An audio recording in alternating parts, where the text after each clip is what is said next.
Hey friends, today we're going to improve your forehand in the comfort of your home without needing a court.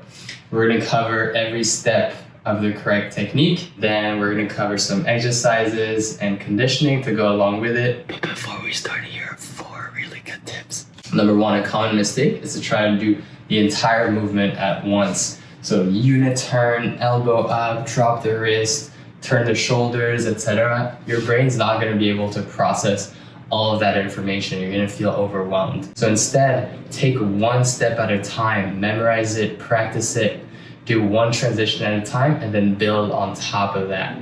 You're going to need a few thousand repetitions to build that muscle memory and create a flawless movement. Number 2, it's very common to hit the ball too close to our body. So make sure you tell yourself things like, focus on the right spacing, find the right distance, use my other arm as a marker, keep my elbow away from my body. What you do want to avoid is saying things like, don't get too close to the ball, because then your brain will hyper-focus on that and will recreate that. In other words, cultivate positive thoughts while noticing and interrupting negative ones. Number 3, ideally use a regular grip, but if you don't have as much room, you kind of know how to break something, what you can do is slide your hand up the racket, choke the racket, that way you won't be taking as much room. Number 4, this is really powerful. Our brain doesn't differentiate between our thoughts and reality, meaning don't just sit here and go through the movement. Visualize the ball coming. Visualize the ball coming. Visualize yourself hitting the ball. And most importantly, visualize yourself hitting the ideal ball. What's the path looking like? What's the spin like? What's the speed like? Are you hitting a target? This is kind of fun because essentially, imagine you're at the ideal level you want to get to and you're hitting it like that.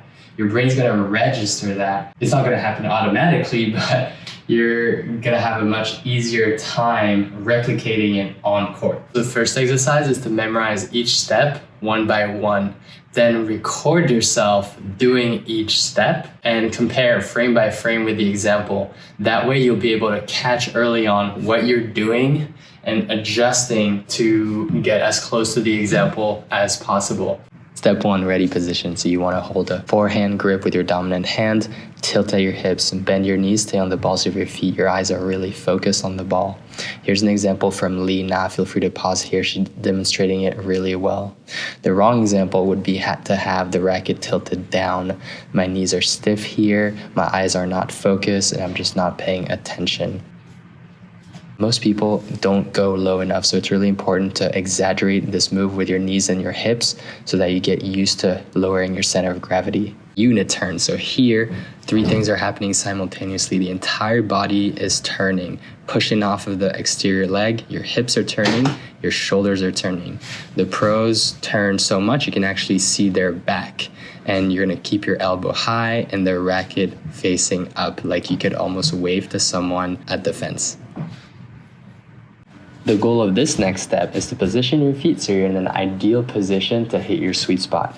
You're going to start by dancing a little bit with your feet to adjust based on how the ball is coming towards you. And then when you've decided, set your back foot first, front foot then. Load your weight onto your back leg so you're going to have a lot more power because you're going to be able to push off of your leg.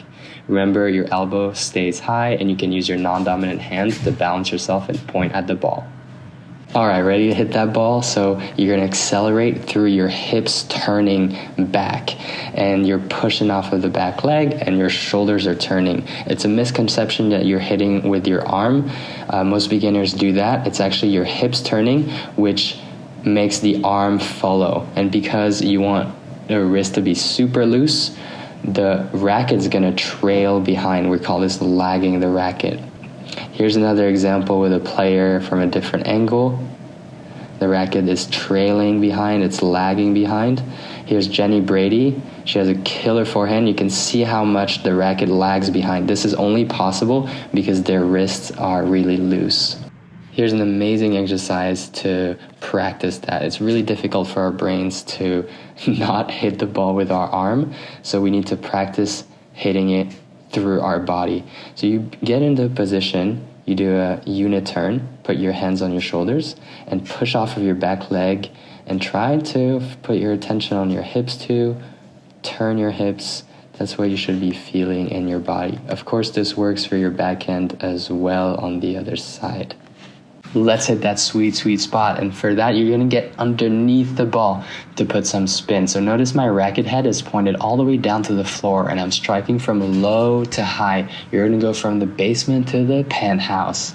And the sweet spot is about a foot in front of your front foot and away from your body. So if you're getting jammed like this, like in this picture on the left, that's totally normal. It happens to everyone in the beginning and even down the line sometimes too. So the way to solve that is actually in the previous step when we were setting up our feet. That's when you need to set up your feet more away from the ball, and then the strike will naturally feel better. This rainbow road or windshield wipe exercise, whatever you want to call it, is really effective to practice putting spin on the ball, something you can do every day if you want. So you boom, left, right, drop the wrist, keep it relaxed and feel the burn in your forearm.